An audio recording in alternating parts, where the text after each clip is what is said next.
আমার খুব ঘুম পাইছে, আমি কি এখন ঘুমাতে পারি? হ্যাঁ অবশ্যই, কিন্তু এই শাড়ি পরে তো তুমি ঘুমাতে পারবে না। এটা চেঞ্জ করে একটা সুতির শাড়ি পরে তারপর ঘুমাও। আমি তো শাড়ি পরতে পারি না। নতুন বউয়ের মুখ থেকে কথাটা শুনে আমার বুকটা কেমন করে উঠলো। যদিও এটা তেমন কঠিন কোনো কথা না, তবে বাসরাতে বউয়ের থেকে শোনার জন্য আমার কাছে এটা কঠিন কিছুই মনে হলো। একবার মনে হলো, এই মেয়ে যখন সামান্য একটা শাড়ি পরতে পারে না, তাহলে এই মেয়ে পারেটা কি? আমি কাকে বিয়ে করলাম? যদিও চেহারা সুরত মাশাল্লাহ ভালোই, আগে দুবার দেখা হওয়াতে তো তেমন মনে হয়নি, ভালোই মনে হয়েছিল। প্রথমবার যেদিন মিলির সাথে দেখা হলো, সেদিন মিলির কথা শুনে মনে হয়েছিল এই মেয়ে জিনিয়াস টাইপের কিছু একটা। মা অবশ্য আগেই বলেছিল যে এই মেয়ে লেখাপড়ায় যেমন, রান্নাবান্নাতেও তেমন। মিলির সাথে দেখা হওয়ার দিন আমি একটু লেট করে ওর সামনে উপস্থিত হয়েছিলাম, তাই দেখে মিলি বলেছিল, আপনাকে তো বিয়ে করা যাবে না, সময়ের প্রতি কোনো রেসপন্স নাই আপনার। রাস্তায় অনেক জ্যাম ছিল। আচ্ছা, মেনে নিলাম। তো এখন বলেন, আপনি কি কি কাজ করতে পারেন? মোটামুটি সব পারি। রান্না বান্না কিছু জানেন?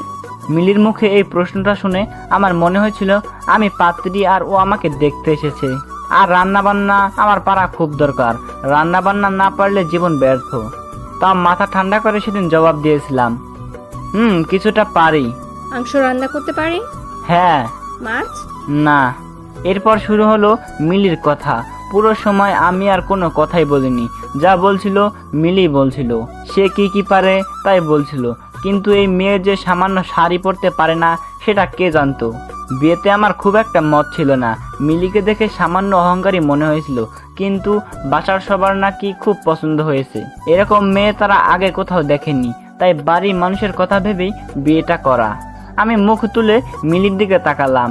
বিছানার এক পাশে হাতে একটা সুতি শাড়ি নিয়ে দাঁড়িয়ে আছে মিলি। কি সুন্দর লাগছে ওকে দেখতে। আর একটু আগে ওকে অহংকারী মনে হচ্ছিল, কিন্তু এখন কত পবিত্র লাগছে।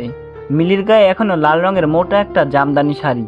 বিয়ের শাড়ি পরে তো আর ঘুমানো যায় না, তাই মা একটা সুতি শাড়ি দিয়ে গেছে ওকে। আমি আস্তে করে বললাম, এখনো তো শাড়ি পরে আছো, তাহলে ওটা কিভাবে পরলে? এটা তো আমি পরি নাই, আমার বাসা থেকে পরাই দিচ্ছে। ও আচ্ছা। আমি কিছুক্ষণ ভেবে তারপর বললাম, আমি একটু একটু শাড়ি পরাতে পারি, তো আমি কি তোমাকে শাড়ি পরিয়ে দেব? এটা তো মেয়েদের কাজ, তুমি এটা শিখলে কি করে? সত্যি করে বলো, এর আগে কয়জনকে শাড়ি পরিয়েছ? এর আগে আমি কাউকে শাড়ি পরাইনি, আর এটা আমি ইউটিউব থেকে শিখছি। এত কিছু থাকতে হঠাৎ এটা শিখতে গেলে কেন? যদি কখনো কাজে লাগে এটা ভেবেই শিখেছিলাম। মিলি আমার কথার কোনো জবাব দিল না। আমি আবার বললাম, কি হলো, পরিয়ে দেব? মিলি নিচু গলায় বলল, কিন্তু আমি কোনোভাবেই শাড়ি সামলাতে পারি না। এটা পরলে আমার খুব আনইজি ফিল করি, রাতে ঘুমালে শাড়ি ঠিক রাখতে পারি না। তাহলে কি করা যায়? জানি না। তুমি বাসা থেকে কোনো কাপড় আনোনি? এনেছি তো, কিন্তু কাপড়ের ব্যাগ অন্য রুমে। ও, এখন তো অনেক রাত, বাড়ির সবাই হয়তো শুয়ে পড়েছে। হুম। আমি কিছুক্ষণ ভাবনা চিন্তা করে বললাম, আমার পাঞ্জাবি পরে শুতে পারবা?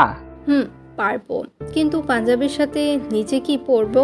আমার পায়জামাটা গত ঈদের নামাজ পড়তে গিয়ে ছিঁড়ে গেছে, আর আমার কোনো প্যান্ট তোমার সাইজের হবে না।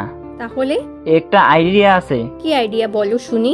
পাঞ্জাবির সাথে লুঙ্গি পরতে পারবা? কি বললা তুমি?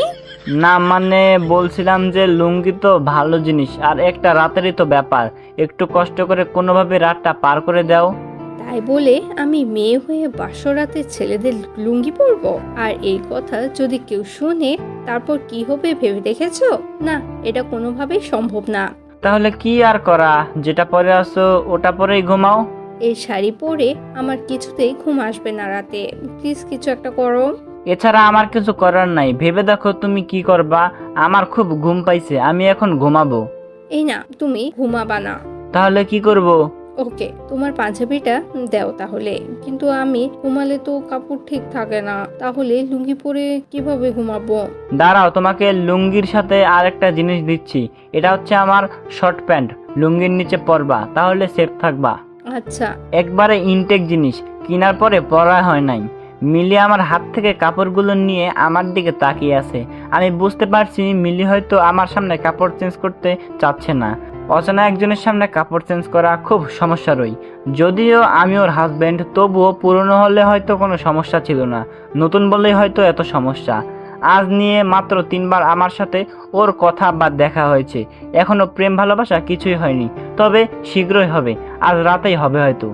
আমি ওর অস্তিত্ব বুঝতে পেরে বললাম, আচ্ছা তুমি চেঞ্জ করো, আমি বারান্দায় গিয়ে দাঁড়াচ্ছি। বারান্দায় গিয়ে দাঁড়ানোর 5 মিনিট পরই মিলি এসে বলল, আমার হয়ে গেছে, ভিতরে আসো। ও আমাকে তুমি করে বলাতে কেমন জানি একটা অন্যরকম অনুভূতি হলো। আগেও তুমি করে বলেছে কিন্তু এমন লাগেনি। আমি ঘরে ঢুকে দেখি মিলি পাঞ্জাবি পরে দাঁড়িয়ে আছে, একটু ঢোলাঢালা হয়েছে অবশ্য, দেখতে কিন্তু মন্দ লাগছিল না। আমি কিছুক্ষণ ওভাবেই তাকিয়ে রইলাম। মিলি লজ্জা পেয়ে বলল, এভাবে তাকিয়ে থাকা কিন্তু ঠিক না, কেন? কারণ আমি অনুমতি দিচ্ছি না।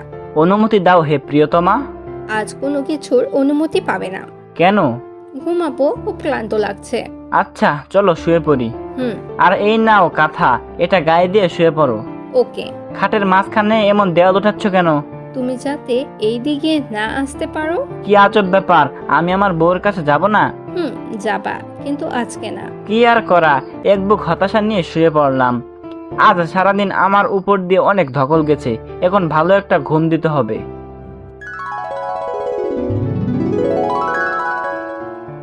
সকালবেলা। রাফি, রাফি, এই রাফি। বলো। কাল রাতে যে লুঙ্গি পরে শুয়েছিলাম, এটা তো খুঁজে পাচ্ছি না। কি বলো? আমি তো রাতে দেয়াল টপকে তোমার কাছে যাইনি, তাহলে লুঙ্গি কোথায় গেল? তুমি একটু উঠে দেখো না প্লিজ। ওকে, দেখতেছি। কোথায় গেল তোমার লুঙ্গি? লুঙ্গি দেখি খাটের নিচে পড়ে আছে। আমি আগে বলেছিলাম আমি এসব পরবো না, দেখলে তো কি হলো।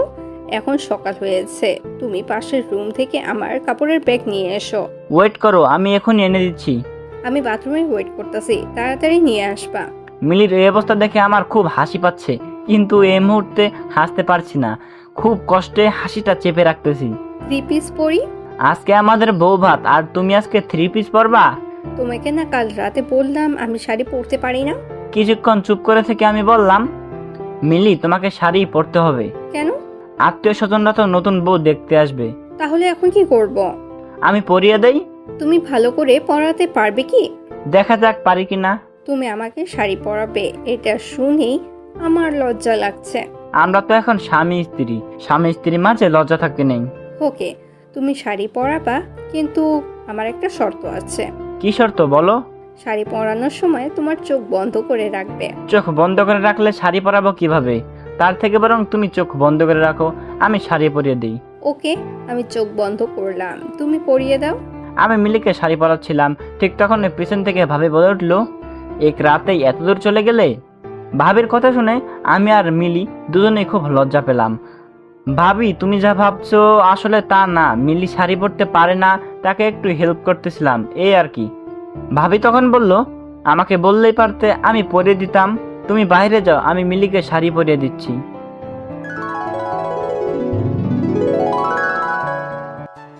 সারাদিন ব্যস্ততা শেষ করে মাত্র বিছানায় এসে শুয়েছি। তুমি কি ঘুমিয়ে পড়েছো? না, কিছু বলবা? তোমার হাতটা কি ধরতে পারি? কেন? ধরতে খুব ইচ্ছে হচ্ছে। মিলি আমার দিকে ওর একটা হাত বাড়িয়ে দিয়ে বলল, নাও ধরো।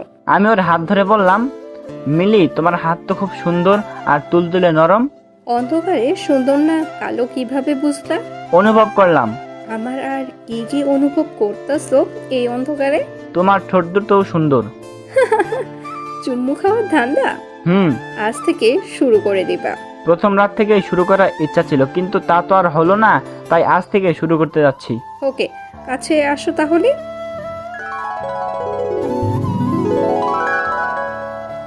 কাল রাতে যে লুঙ্গি পরে শুয়েছিলাম, এটা তো খুঁজে পাচ্ছি না।